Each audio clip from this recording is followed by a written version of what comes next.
Annunziata, New York City-based director and creator of theater, television, and film. And today I am thrilled to be speaking with the acclaimed artist, STEFANIE Seskin. Hello, Stephanie, how are you? Hey, how are you? I like that you got a giggle out of acclaimed, but you are, because you do it all. You're a multi-instrumentalist, you're a singer, you're a songwriter, you're a producer, you've created a musical. Stephanie, first and foremost, I want to let our audience know that that song they just saw, Making Moves and Heard, is your song. And I want to know what the impetus was behind the making of it. Okay, well, actually, that was one of my COVID lockdown songs, and I actually did not plan to release an album, but I had all this free time, and so I was like, let me get into songwriting, let me see what I can do. And I started, and before I knew it, I had 11 songs. And so while I was at it, I was like, hey, maybe, I can experiment with Adobe Premiere and make some little music videos out of these. And so that was one of the music videos that I created myself. And a lot of it is stock footage, and then I pop up in there. So the impetus was, it's called Making Moves, but it's the opposite of making moves. Like sort of the words that come in at the end are go to sleep, wake up, nothing happens, brush my teeth, go to sleep, get up, go to sleep. And it just repeats over and over because, like so many people, I just felt so stagnant at that time and like nothing happens. So that was the impetus. Wow. Well, Stephanie, it's so great that you were able to at least keep your creative juices flowing. I've spoken with artists all over the world thus far. Some were like you and they just had flow moments and they just kind of went with it, even if it was in new territory that kind of scared them. But many weren't able to, tap into that flow. I'm curious to know, what advice would you give to artists who, what may not be able to tap into that creative flow right now? Well, the first thing is don't beat yourself up. It's okay, because we all go through ebbs and flows, and it's hard to see your way out when you're in that ebb. You just start to go, oh, I'll never do it again. But if you really are honest with yourself and try to get out of that mindset, you'll realize that this is not the first time you've been in an ebb, and it won't be the last time, because you came out of it before and you will again. Amen. Well, I love your background. I want you to tell our audience a little bit about it. Talk to me about your upbringing, where it was, and how music and art throughout in your family helped inspire you to become an artist. So in elementary school, we had a great music program, and I have a sister who's 12 years older who played the flute. She moved out when I was 6, but she would sit there and practice. And I was so enamored by that. I looked up to her and I wanted to do it. And then my mother's father, my grandfather, we would go visit him when I was little, and he would put aside an hour, even when we were visiting, to practice his clarinet. He, in his younger years, was in a band called Machito and his Afro-Cuban orchestra. He landed that gig. He started as a drummer, and then he was a clarinet player, and then he switched to saxophone. And it was this great big band. And Machito is credited as like the seminal artist who brought Afro-Cuban music to this country. So he was inspiring too.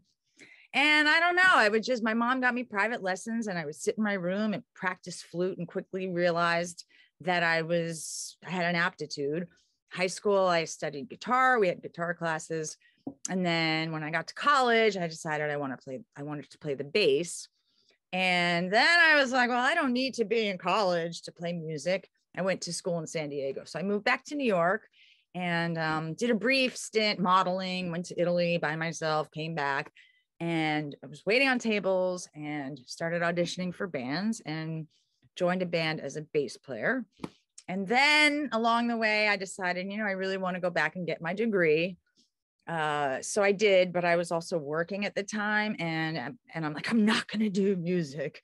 And I'm sitting at my desk and started thinking, oh my gosh, this is such drudgery. I feel like a cog in a wheel. Wrote that, graduated college, started a band, and we had pits and valleys, but we went on to stay together for 15 years. We toured all the way up to Maine. We were based out of Jersey City, New Jersey, built a studio in the basement. And then when it came to recording, I just decided, our first CD we recorded in a studio, and it was a lot of money. So, I was married at the time and we built this studio in the basement and I just learned how to do everything. Miking the instruments, learned all about microphones, like ribbon mics are great for horns but I bought like the lower end versions. Like I bought a Newman microphone for vocals, but the $1,000 version, not the $3,000. And I really got into it. Like I had so much fun placing microphones and recorded this stuff onto my computer, and my computer was upstairs and we set up like this box in the wall and ran cables down into the basement, and I would sit up there on the computer with a microphone talking to the band downstairs. And I was very fortunate because when you're in New York City, you can really find great musicians. The band, we were ahead of our time, so everything was independent. We tried to get management and deal, but we did it ourselves. And when I say ahead of our time, this was back when I refer to it as like wangly twangly guitars were in all the rock music. It was like the Pearl Jam time and all the Pearl Jam spinoffs. And we were doing funky rock with horns and, two backup singers doing the moves. And that was my vision. And I was fortunate, like I said, I found great musicians and we managed to keep going. But we never really, now that kind of music is sort of in style. But what I'm writing lately is kind of electronic music, which is weird.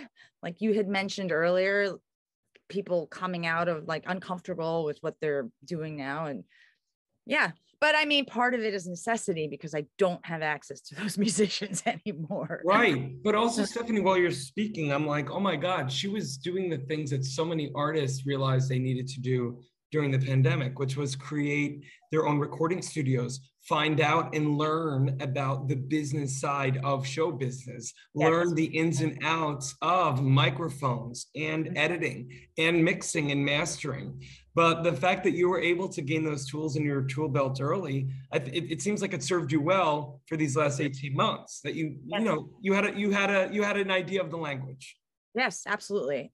I mean, I was using this program called Cakewalk back when it first came out. I'm kind of revealing my age, but oh please, who cares? My soul is 90, Stephanie. You're a kid to me. I don't care anymore at this age, though, so that's the good thing. Good. I used to, but I hit a point where it's like, you know what? F it. Yeah, exactly.